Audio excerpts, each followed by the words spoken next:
안녕하세요. NCS 직업 기초 능력 저희가 깊이 파헤쳐보는 세 번째 시간입니다. 오늘은 아마 현장에서 일하시는 많은 분들이 이거 정말 중요하지 하고 느끼실 역량일 텐데요. 바로 문제 해결 능력입니다. 조직에서 교육 설계를 담당하시거나 또 대학에서 우리 학생들 취업 역량 어떻게 키워줄까 고민하시는 여러분께 특히 도움이 될 내용으로 꽉 채워보겠습니다. 네, 반갑습니다. 정말 그렇죠. 요즘처럼 예측 불가능한 일이 많은 직장 생활에서는요, 이 문제 해결 능력이 그냥 기술 하나 더 아는 것, 그 이상인 것 같아요. 생존하고 또 성장하기 위한 핵심 동력이라고 할 수 있겠죠. 오늘은 NCS에서 나온 문제 해결 능력 교수자용 가이드북, 이걸 중심으로 이 능력을 어떻게 봐야 하고 또 어떻게 실질적으로 키울 수 있을지 좀 깊이 있게 이야기 나눠보겠습니다. 저는 이윤선입니다. 네, 교수님 반갑습니다. 그럼 바로 본론으로 들어가 볼까요? 이 가이드북에서 말하는 문제 해결 능력, 그 핵심은 뭔가요? 사실 정의가 여러 가지일 수 있잖아요. NCS는 어떤 관점이죠? 네, NCS에서는 이걸 이렇게 정의합니다. 직업 생활에서 문제 상황이 발생했을 경우 창조적이고 논리적인 사고를 통하여 이를 올바르게 인식하고 적절히 해결하는 능력. 여기서 중요한 키워드가 창조적 논리적 사고, 그리고 올바른 인식, 마지막으로 적절한 해결. 이 세 가지가 그냥 따로 노는 게 아니라 아주 유기적으로 결합되어야 한다는 겁니다. 유기적인 결합? 네, 그러니까 단순히 답만 찾는 게 아니고요. 문제를 제대로 아는 것부터 시작해서 여러 가지 방식으로 생각해서 최적의 답을 찾고 그걸 또 실행에 옮기는 그 모든 과정을 다 포함하는 개념인 거죠. 창조적이면서 동시에 논리적인 사고, 이 두 가지를 같이 강조하는 게 좀 인상 깊네요. 근데 이 능력, 모든 직업인한테 필요하다고는 하지만요. 실제 교육할 때는 수준 차이를 좀 고려해야 하지 않습니까? 혹시 가이드북에도 그런 내용이 있나요? 물론입니다. 기본적인 수준은 다 필요하겠지만 예를 들어서 신입사원 교육이랑 중간 관리자 교육은 목표가 같을 순 없겠죠. 특히 관리자나 좀 더 전문적인 역할을 하는 분들 대상으로 할 때는 훨씬 더 복잡하고 어떤 전략적인 문제 해결 능력이 필요하거든요. 그래서 교육 설계할 때 그 배우는 분들의 현재 수준이 어느 정도인지 또 어떤 수준까지 필요한지를 정확하게 먼저 파악하고 거기에 맞춰서 내용이나 깊이를 조절하는 거, 이게 아주 중요합니다. 그냥 똑같이 가르쳐서는 효과 보기 어렵죠. 대상에 따라서 맞춤 설계가 필수적이군요. 그럼 이 문제 해결 능력이라는 큰 틀 안에 구체적으로 어떤 하위 능력들이 들어있는 건가요? 가이드북에서는 어떻게 나누고 있습니까? 크게 두 가지 축으로 나눕니다. 하나는 사고력, 생각하는 힘이죠. 다른 하나는 문제 처리 능력. 이 두 가지가 문제 해결 과정에서 서로 도와가면서 작용하는 거죠. 사고력과 문제 처리 능력. 사고력은 말 그대로 생각하는 힘일 테고, 그럼 문제 처리 능력은 그걸 실제로 처리하는, 실행하는 능력? 이렇게 보면 될까요? 네, 비슷합니다. 정확히 말하면 사고력은 문제의 본질이 뭔지 딱 꿰뚫어보고 해결의 실마리를 찾기 위해서 창의적으로 또 논리적으로 때로는 비판적으로 생각하는 그런 능력입니다. 아이디어를 막 떠올리고 그게 말이 되는지 따져보고 또 다른 대안은 없는지 비판적으로 평가하고 이런 모든 머릿속 활동들이죠. 그렇다면 문제 처리 능력은 구체적으로 어떤 역할을 하는 건가요? 문제 처리 능력은 그렇게 사고력을 통해서 얻은 아이디어나 분석 결과를 가지고 실제로 문제를 해결해 나가는 그 체계적인 절차를 잘 수행하는 능력이에요. 문제가 뭔지 명확히 정의하고 이게 문제 인식, 문제 도출 단계고요. 근본 원인이 뭔지 분석하고 원인 분석, 효과적인 해결책을 만들고 해결안 개발, 이걸 실행하고 잘 됐는지 평가하고 피드백하는 실행 및 평가, 이 전체 과정을 잘 관리하는 능력이라고 보시면 됩니다. 아하, 그렇군요. 그러니까 사고력이 어떻게 풀까 하는 엔진이라면 문제 처리 능력은 그 엔진을 실제로 돌려서 목적지까지 가게 하는 운전 기술 같은 거네요. 진짜 어느 하나만 있어서는 안 되겠어요. 정확합니다. 실제 문제 상황에서는 이 두 가지가 딱 분리돼서 작동하는 게 아니라 계속 서로 영향을 주고받거든요. 그래서 교육 목표도 단순히 특정 스킬 하나 가르치는 게 아니라 이 사고력이랑 문제 처리 능력을 균형 있게 또 통합적으로 키우는 데 초점을 맞춰야 합니다. 균형 잡힌 통합적 향상. 이거 교수자 입장에서는 이걸 어떻게 구현할까 참 고민이 깊어지겠는데요. 가이드북에서 제시하는 구체적인 지도 지침 같은 거 혹시 특별히 강조하는 방향이 있을까요? 네, 몇 가지 중요한 원칙들이 있습니다. 단순히 이렇게 하세요 하는 방법만 가르칠 게 아니고요. 문제 해결에 필요한 정보를 어떻게 찾고 활용할 건지, 즉 정보 활용 능력, 그리고 말씀하신 것처럼 사고력과 문제 처리 능력을 어떻게 균형 있게 키울 건지 이걸 계속 강조해야 합니다. 그리고 또 관찰이나 분류 같은 좀 기초적인 사고 능력부터 시작해서 문제 인식, 가설 설정, 검증 같은 좀 더 통합적인 탐구 과정까지 이걸 쭉 연결해서 지도하는 게 중요하고요. 아, 이론이랑 실제를 연결하는 것도 중요하겠네요. 네, 아주 중요하죠. 그냥 추상적인 원리만 막 설명하기보다는 구체적인 사례를 먼저 좀 보여주고 그걸 통해서 아, 이게 이런 원리구나 하고 이해하게 만드는 방식이 효과적입니다. 그리고 배운 내용을 실제 업무나 생활 속 문제랑 자꾸 연결지어서 생각하게 만들어요. 진짜 자기 것이 되거든요. 궁극적으로는 스스로 생각하는 힘, 창의력, 절차에 따라 생각하는 힘, 논리력, 또 분석하고 평가하는 힘, 비판력, 이런 걸 바탕으로 실제 상황에 딱 부딪혔을 때 대처할 수 있는 능력을 길러주는 거, 여기에 초점을 맞춰야죠.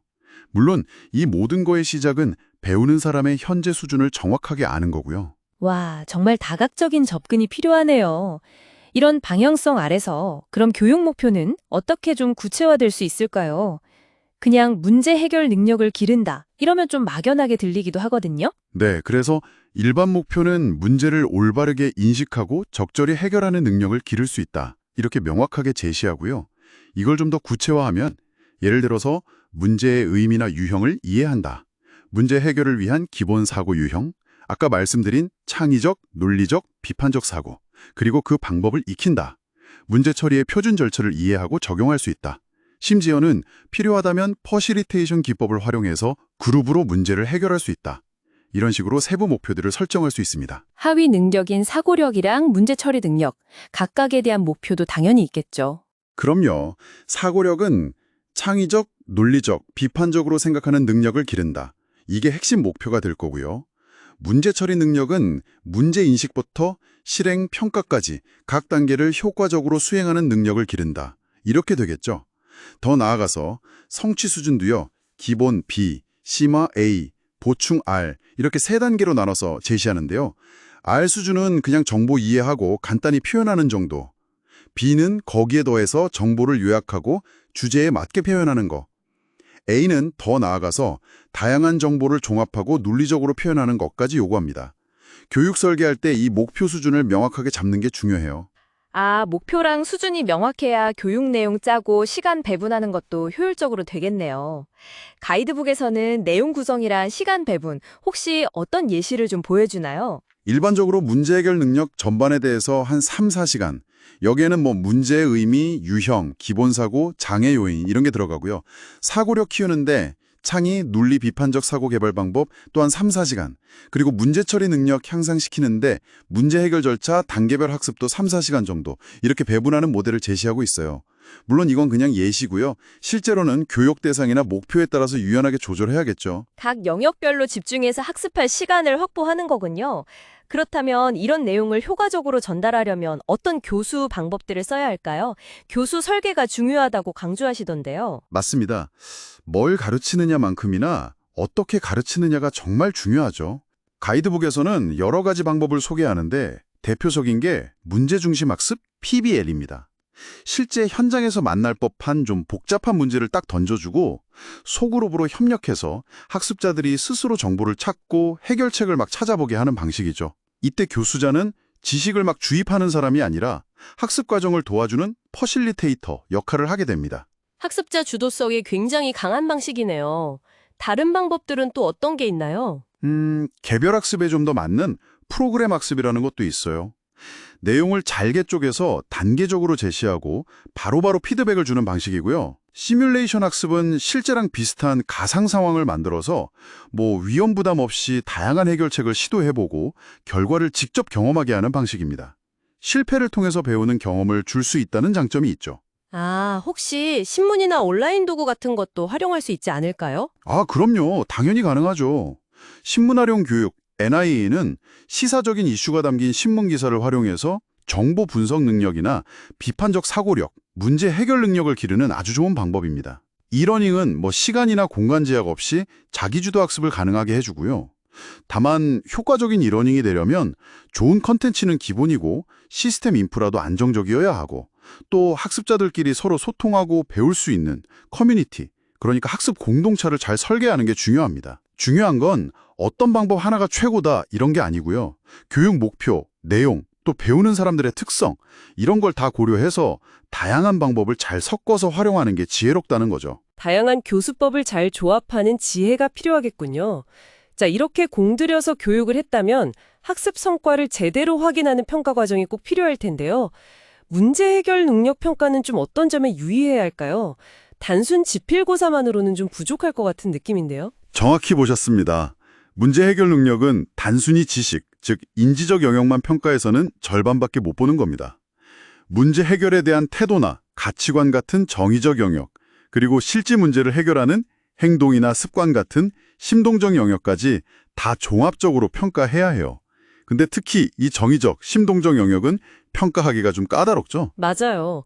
태도나 습관 같은 건 이걸 어떻게 객관적으로 평가하나 좀 막막한데요. 그래서 가이드북에서는 이 영역들은 관찰법, 특히 좀 체계적인 체크리스트를 활용하라고 권장합니다. 핵심만 한번 보고 평가하는 게 아니고요. 학습자가 자기가 평가받는다는 걸 의식하지 않는 그런 자연스러운 상황에서 꾸준히 관찰하고 구체적인 행동 변화를 기록하는 겁니다.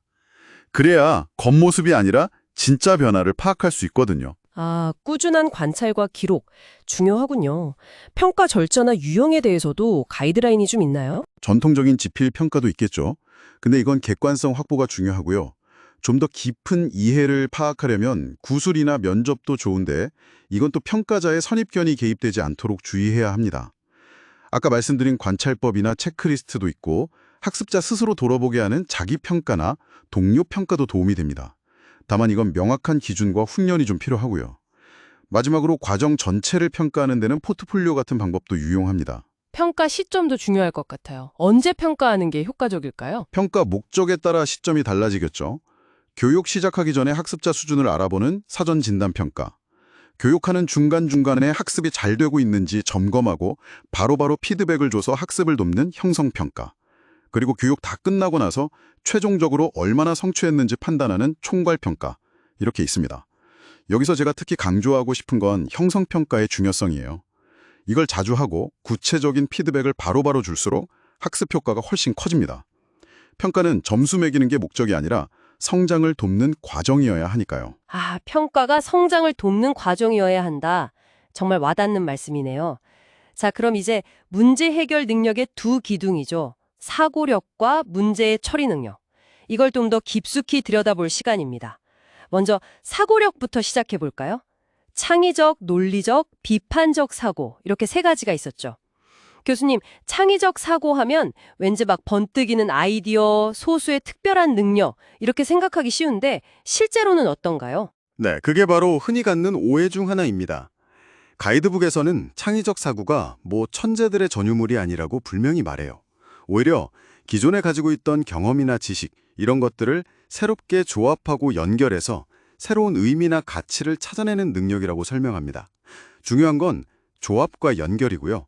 더 중요한 건 이게 훈련과 노력을 통해서 개발될 수 있다는 점입니다. 아, 훈련으로 개발 가능하다. 이거 정말 희망적인데요.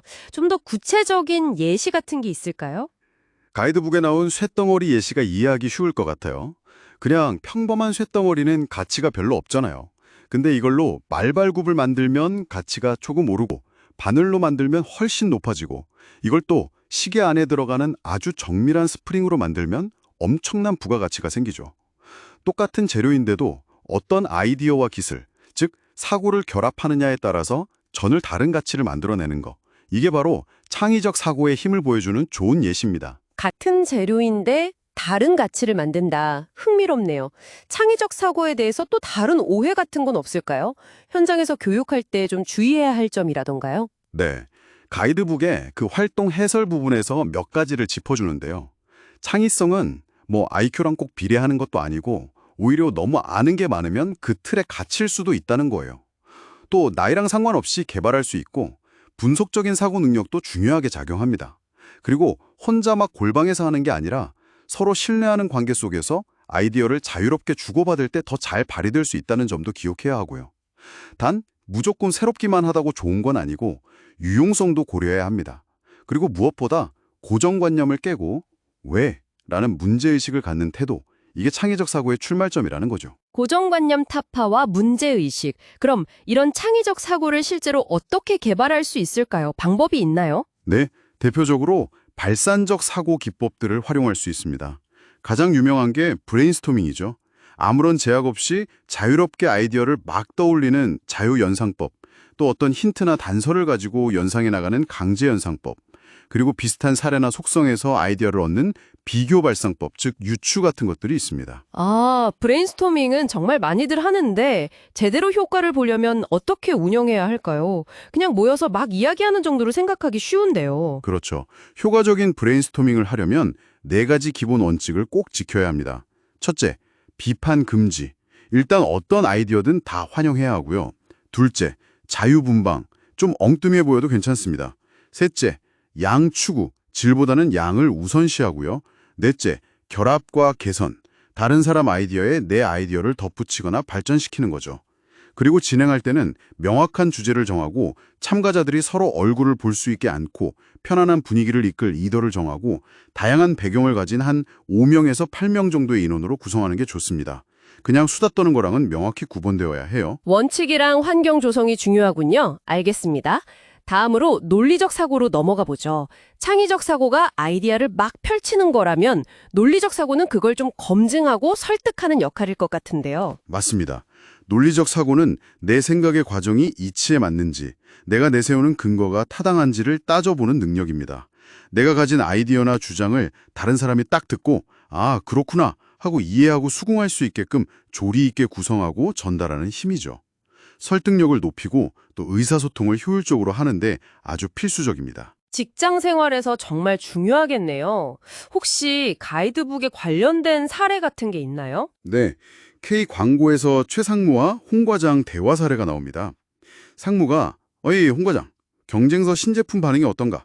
이렇게 물었을 때 홍 과장이 그냥 자기가 아는 단편적인 정보들만 막 나열하는 게 아니고요. 상무가 진짜 궁금한 게 뭔지, 그래서 우리 회사에는 어떤 영향이 있는데, 우리는 어떻게 해야 하는데 이걸 딱 간파하고 관련 데이터를 근거로 해서 자신의 분석과 제안을 논리적으로 설명하는 그런 상황을 보여줍니다. 상대방 의도를 파악하고 근거를 가지고 일관성 있게 주장을 펼치는 거, 이게 핵심이죠. 상대방의 의도 파악, 그리고 근거 기반 설명, 논리적 사고를 잘 하려면 어떤 요소들이 핵심일까요? 가이드북에서는 크게 3가지를 강조해요. 첫째, 생각하는 습관. 그러니까 항상 왜 그렇지? 이렇게 질문하면서 현상 이면을 파고드는 태도. 둘째, 생각의 근거 명확화. 내 주장이 어디에 기반하고 있는지 명확하게 제시하는 거죠. 셋째, 설득. 논리적인 근거, 즉 논증을 통해서 상대방이 공감하게 만드는 능력입니다. 이런 논리적 사고 능력은 그럼 어떻게 개발할 수 있을까요? 특별한 훈련 방법 같은 게 있나요? 네, 유용한 도구 2가지가 소개됩니다. 하나는 피라미드 구조예요. 결론, 그러니까 메인 메시지를 맨 위에 두고 그 아래에 이걸 뒷받침하는 여러 근거들, 보조 메시지들을 이렇게 계층적으로 배열하는 방식입니다. 이렇게 생각을 구조화하면 논리가 어디서 비약하는지 혹은 빠진 부분은 없는지 쉽게 파악하고 보완할 수 있어요. 아, 구조화하는 거군요. 다른 하나는 뭔가요? So what 기법입니다. 어떤 사실이나 데이터를 보고 나서 그래서 뭘 말하고 싶은 건데, 그게 그래서 뭘 의미하는데, 이렇게 스스로 계속 질문을 던지는 거예요. 그러면서 그냥 피상적인 정보 너머에 있는 본질적인 의미나 함의, 더 나아가서는 구체적으로 뭘 해야 하는지 실행 방안까지 이끌어내는 사고방식입니다. 단순하게 현상만 나열하는 게 아니라 그래서 우리는 뭘 해야 하나 또는 결국 어떻게 될 것인가 같은 가치 있는 결론을 도출하는 훈련이죠. 자, 사고역의 마지막 퍼즐, 비판적 사고입니다. 이 비판이라는 단어 때문에 좀 부정적으로 오해하기 쉬운데 NCS에서는 이걸 어떻게 설명하고 있나요? 바로 그 오해를 푸는 것부터 시작합니다. 비판적 사고는 무조건 반대하거나 흠집내는 게 절대 아니에요. 오히려 어떤 주장이나 정보를 딱 접했을 때 이걸 그냥 무조건 받아들이는 게 아니라 객관적인 기준과 논리적인 근거에 따라서 그게 타당한지 아닌지를 따져보고 분석하고 평가하는 아주 능동적인 사고 활동입니다. 건설적인 의심 또는 합리적인 반론, 이렇게 이해하면 좋을 것 같아요.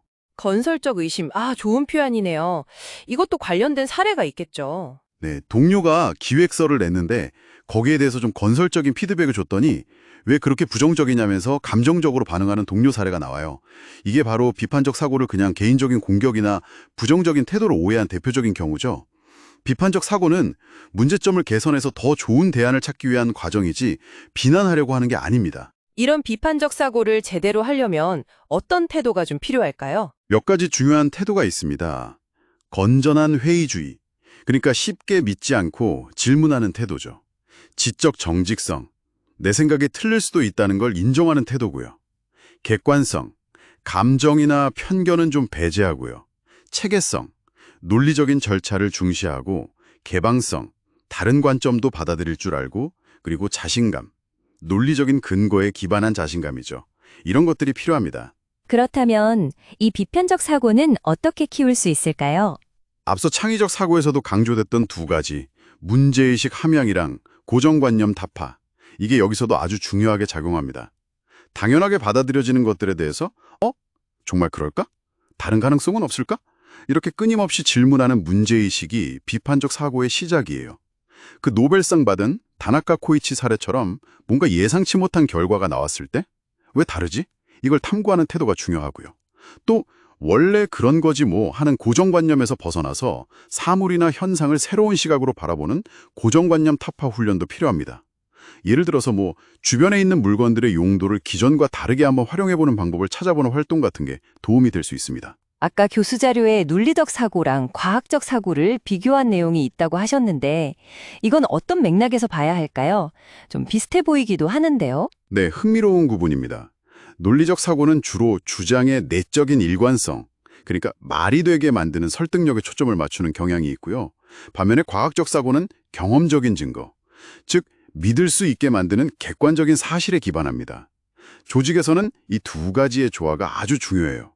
과학적 사고로 객관적인 문제 상황이나 기회를 딱 포착하고 그걸 논리적 사고를 통해서 해결 방안이 타당하다는 걸 설득하고 실행 동력을 얻어야 하거든요. 어느 한쪽만으로는 좀 부족하다는 걸 시사하는 거죠. 네, 사고력의 세 축, 창의적, 논리적, 비판적 사고에 대해서 깊이 있게 잘 살펴봤습니다.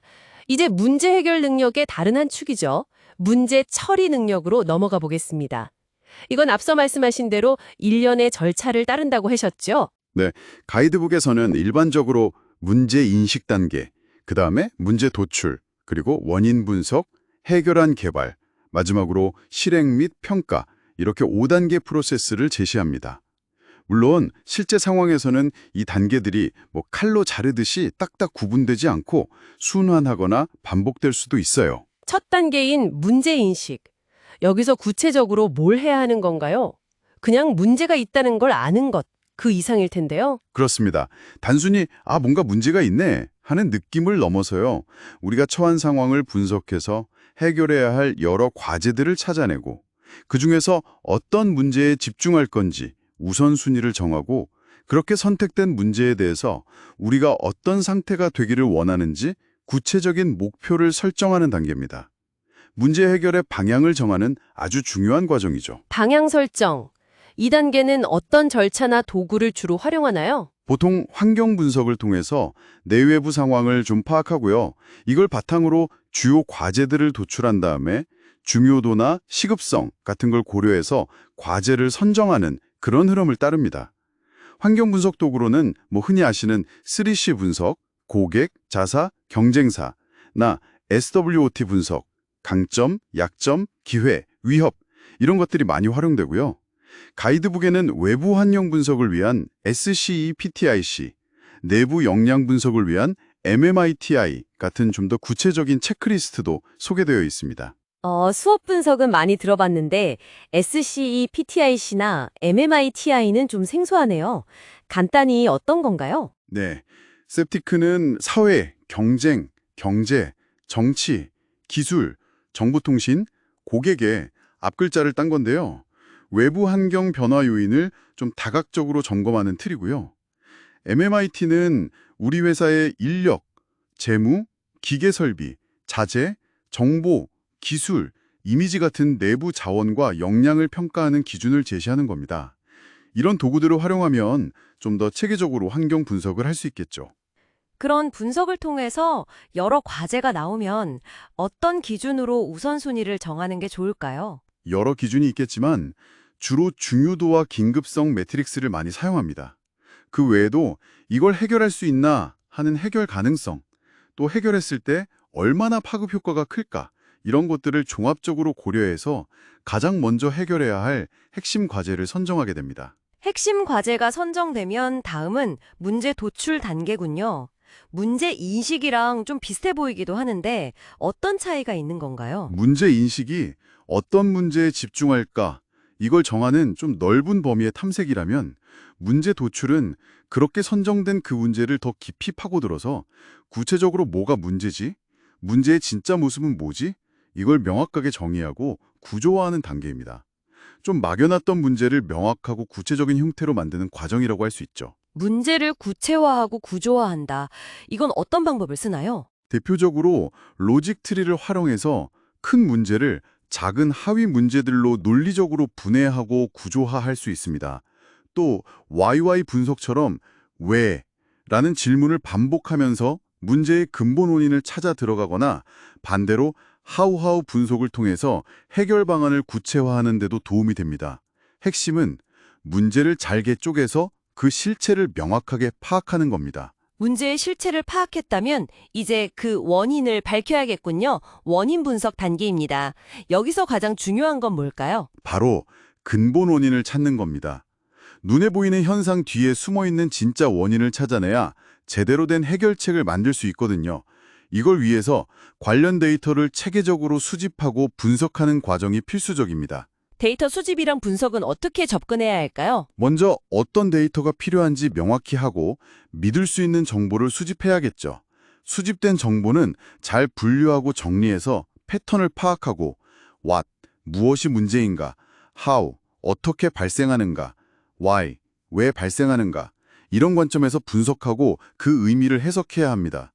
단순하게 원인 결과 관계만 있는 게 아니라 여러 요인이 복합적으로 작용하는 관계, 닭과 계란 관계라든지 복잡한 인과관계 같은 것도 고려해야 하고요. 아까 교수 자료에 맥킨지식 문제 분석법, 특히 이슈 트리랑 초기 가설 설정에 대한 언급이 있다고 하셨는데 이게 원인 분석과 어떻게 연결되는지 좀 궁금합니다.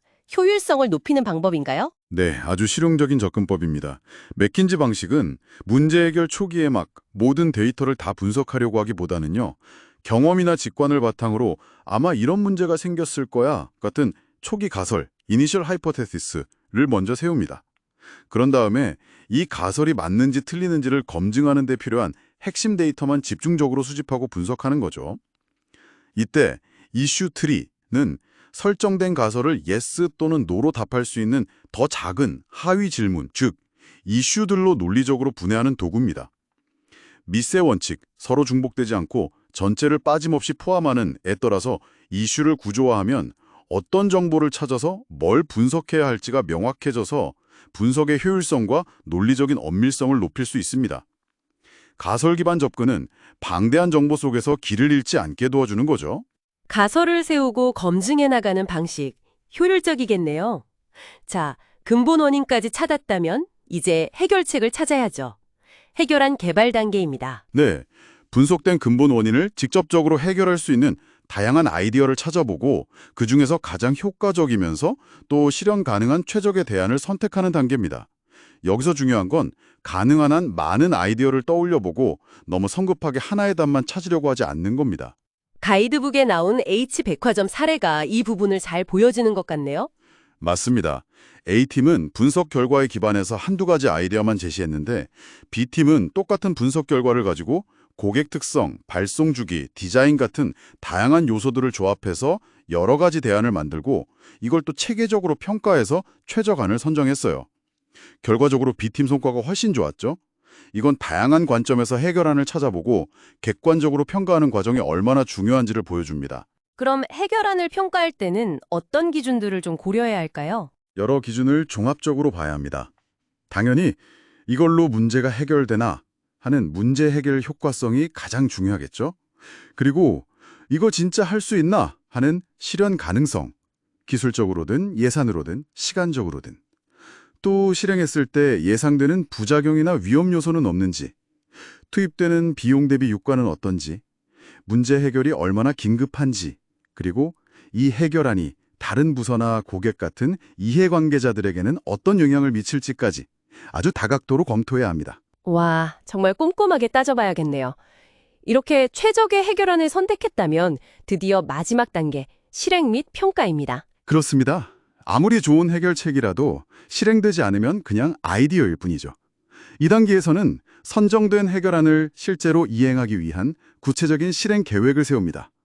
누가, 무엇을, 언제까지, 어떤 자원을 써서 실행할 건지, 그리고 진행 상황은 어떻게 점검할 건지, 모니터링 계획, 명확히 해야 하고요. 실행한 후에는 반드시 그 결과를 평가하고 원래 세웠던 목표랑 비교해서 뭐가 잘 됐고 뭐가 부족했는지 분석하고 그 결과를 다음 문제 해결 과정에 반영하는 피드백 루프를 만들어야 합니다. 문제 처리 능력의 전체 흐름을 따라가 보니까 정말 체계적인 접근이 필요하다는 생각이 드네요. 그런데 가이드북 마지막 부분에 퍼실리테이션을 이용한 문제 해결이라는 내용이 있던데 이건 앞서 나온 내용들이랑 어떻게 연결되는 건가요? 퍼실리테이션은 특히 여러 사람이 함께 문제를 해결해야 하는 상황에서 그 효과를 극대화하는 방법론이자 기술이라고 할 수 있습니다. 퍼실리테이터는 자기가 직접 해결책을 내놓는 게 아니에요. 중립적인 입장에서 그룹 구성원들이 자유롭게 아이디어를 내고 서로의 의견을 잘 듣고 건설적인 토론을 통해서 최적의 합의점에 도달하도록 그 과정을 설계하고 안내하는 역할을 합니다. 그러니까 앞서 다룬 사고력과 문제 처리 능력을 그룹 차원에서 효과적으로 발휘하도록 돕는 조력자인 셈이죠. 아이디오 같은 혁신적인 기업들이 활용하는 협업 방식의 근간이 바로 이 퍼실리테이션입니다. 아, 그룹의 집단지성을 이끌어내는 역할이군요. 그럼 퍼실리테이터에게는 어떤 역량이 특히 중요할까요? 리더십하고도 좀 관련이 깊을 것 같은데요? 네, 맞습니다. 객관적으로 상황을 관찰하는 능력, 편견 없이 잘 듣는 능력, 다양한 관점을 받아들이는 열린 마음, 논리적인 분석력, 원활한 소통 능력, 이런 것들이 기본적으로 필요하고요. 여기에 더해서 숨겨진 문제를 탐색하고 정의하는 능력, 또 갈등 상황을 건설적으로 관리하고 조정하는 능력, 그리고 합의를 이끌어내는 능력, 이런 것들이 요구됩니다. 가이드북에서도 언급하듯이 이런 역량은 막 지시하고 통제하는 전통적인 리더보다는 구성원들의 성장을 돕고 지원하는 서번트 리더에게 더욱 중요하게 요구되는 자질이라고 할 수 있습니다. 네, 오늘 NCS 문제 해결 능력 가이드북을 통해서 정말 많은 것을 배웠습니다. 정리를 좀 해보자면 문제 해결 능력이라는 게 단순히 문제를 푸는 기술이 아니라 창의적, 논리적, 비판적 사고력과 또 체계적인 문제 처리 능력이라는 두 날개를 균형 있게 활용하는 종합적인 역량이군요. 그렇습니다. 그리고 이 역량을 효과적으로 키우기 위해서는 학습자 중심의 다양한 교수법, PBL이나 시뮬레이션 같은 걸 활용하고 지식뿐만 아니라 태도나 실제 행동 변화까지 이끌어내는 다면적인 평가가 필요합니다. 또 요즘처럼 협업이 중요한 조직 환경에서는 퍼실리테이션 역량 역시 문제 해결 능력의 중요한 부분으로 주목해야 한다는 점도 기억하시면 좋겠습니다. 네, 오늘 나눈 이야기들이 조직 내 교육 프로그램을 설계하시거나 또 학생들의 역량 강화를 지원하시는 여러분께 실질적인 아이디어와 통찰을 제공했기를 바랍니다. 단순한 지식 전달을 넘어서 실제 현장에서 부딪히는 문제들을 자신감 있고 또 효과적으로 해결해 나갈 수 있는 그런 인재를 키우는 데 도움이 되었으면 좋겠습니다. 네, 오늘 논의된 문제 해결 능력의 본질과 구성 요소, 그리고 다양한 교육 및 평가 방법들을 현장에 맞게 잘 적용하셔서 여러분이 만나는 구성원들이나 학생들이 문제 앞에서 좌절하는 것이 아니라 오히려 문제를 성장의 기회로 삼을 수 있도록 잘 이끌어 주시기를 바랍니다. 마지막으로 이 논의를 듣고 계신 여러분께 생각해볼 질문 하나를 남기면서 마무리할까 합니다. 오늘 저희가 이야기 나눈 것처럼 스워트 분석이나 로직 트리 같은 구조화된 분석 도구나 기법을 가르치는 것, 이것도 중요하지만 그 못지않게 문제의식이나 생각하는 습관, 건설적 의심 같은 태도적인 측면을 키우는 것도 중요하잖아요. 과연 이 두 가지, 즉 기술과 태도를 어떻게 조화롭게 교육 프로그램에 녹여낼 수 있을까요? 그리고 교육을 통해 배운 것들이 그냥 강의실에서 끝나는 게 아니라 실제 업무 현장에서 자연스럽게 발휘되는 살아있는 역량으로 체화되도록 하려면 우리는 어떤 노력을 더 기울여야 할까요? 이 질문에 대한 답을 함께 고민해보는 시간이 되셨으면 합니다.